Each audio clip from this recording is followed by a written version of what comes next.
महिलांक ପାଇଁ खुशी खबर। मार्च रे अकाउंट को आसीबो द्वितीय किस्ती सुभद्रा टंका। तेबे कौन रही संपूर्ण अपडेट टी आसंतु जानिबा। ता पूर्वरु भल पाइबा स्वरूप वीडियोटी को लाइक और शेयर करी चैनल टी को सब्सक्राइब करंतु। जानुआरी शेष सुधा 1 कोटी महिला को सुभद्रा टंका दिया जिवो।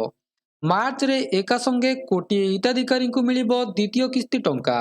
एने सूचना देले मुख्यमंत्री मोहन चरण माझी। 3टी पर्यायर योग्य महिला आकाउंट रे प्रथम किस्तीर टंका पहुंचीबा परे चतुर्थ पर्याय को अपेक्षा करी रहिछंती अनेक हिताधिकारी। किंतु चतुर्थ पर्याय टंका डिसेंबर 25 रे देबाकु थिबा बेले एहाकु स्थगित रखा जाइछि। तेबे ए नै वर्तमान चतुर्थ पर्याय को नै कुहा जाउछि जे एही टंका आसंता 2025 जानुआरी रे सरकार पठाई पारंती।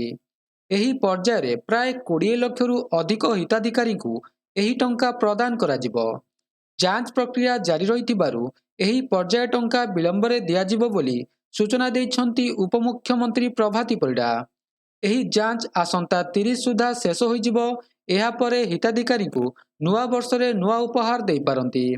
सुभद्रा टंका पाइबारु वंचित रहिथिबा योग्य हिताधिकारी सुभद्रा पोर्टाल रे जाई निजर अभियोग दायर करि परिबे।